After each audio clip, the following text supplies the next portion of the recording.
speaking with us, sharing all those details. We're shifting focus to more stories that we're tracking.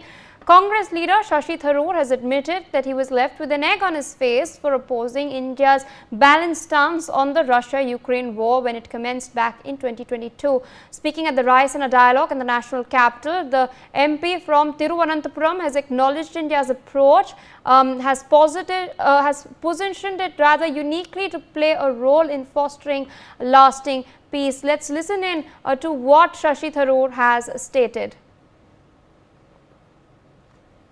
I was the one person in the parliamentary debate who actually criticized the Indian position at the time, back in February 22, on the well-worn grounds that Espen will understand, because he and I talked about all this in my UN days, that there was a violation of the UN Charter, that there had been a violation of the principle of the inviolability of borders, of the sovereignty of a member state, namely Ukraine, and we had always stood for the inadmissibility of the use of force to settle international disputes, and all of those principles, I said, had been violated by one party and we should have condemned it.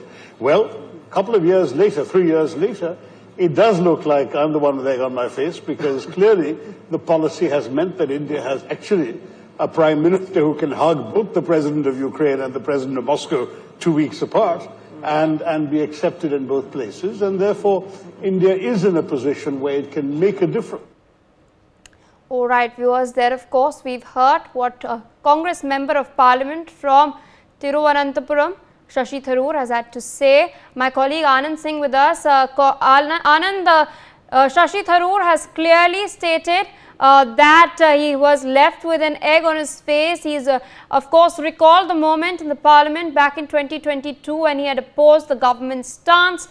He's also in fact stated that now he does think it's a rather balanced approach by the Indian government that has positioned us rather uniquely in the international order, which is very volatile at this point of time. Walk our viewers through this U-turn that has been made and the reactions to this U-turn. Yes, yeah, look, the way in which Shashi Tharoor, who is also a Lok Sabha MP from Kerala, Thiruvananthapuram, so he clearly mentioned that how he had earlier criticized Prime Minister Narendra Modi for speaking with Russian President Vladimir Putin and also with the Ukraine President. So clearly he said that in February 2022 in the parliament when he was speaking, he clearly criticized the Indian government's stand at that point of time.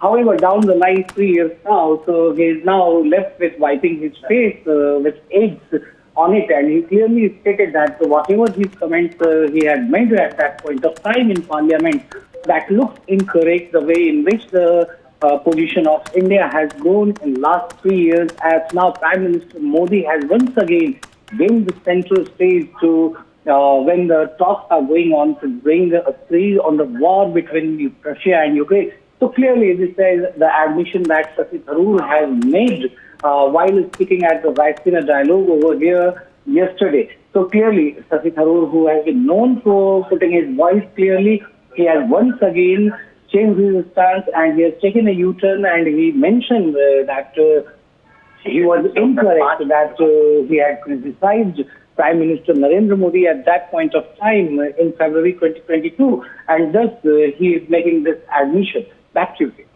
Indeed, Anand, we are also seeing some rather interesting developments as far as the war itself is concerned. You know, a phone conversation has taken place between US President Donald Trump and Russian President Vladimir Putin. While it has not resulted in a protracted ceasefire, Russia has in the meantime agreed to put off strikes against Ukraine's energy infrastructure in particular. Walk our viewers through these developments. Yeah, look, US President Donald Trump, since the time he once again took over the office of the POTUS over there in US, he clearly mentioned his stand, and he even invited, he called up Russian President Vladimir Putin to bring an end to this war. And it was during his second tenure only that we saw that how even Vladimir, Ukraine President Zelensky was also there, and he also spoke to him to bring the war at end. So clearly, however, much of the details have not come out of the meeting, that what all these two leaders had discussed and how it's going to work to bring an end to the war that has been going for last 3 years in Ukraine, as Russia attacked at that point of time on February 25. So clearly, U.S. President Donald Trump has been negotiating, and even the role of the Indian government comes to the fore as India, as the U.S. President Donald Trump on a number of occasions has said and mentioned that how Prime Minister Narendra Modi was also an influence to stop this war in the coming days. Back to you. All right. Thank you so much, Anand, for joining us on the broadcast. We've of course earlier heard what Dr. Tharoor has had to say. We will continue to track further news and updates for all of you. Meanwhile, we're slipping into a quick short break.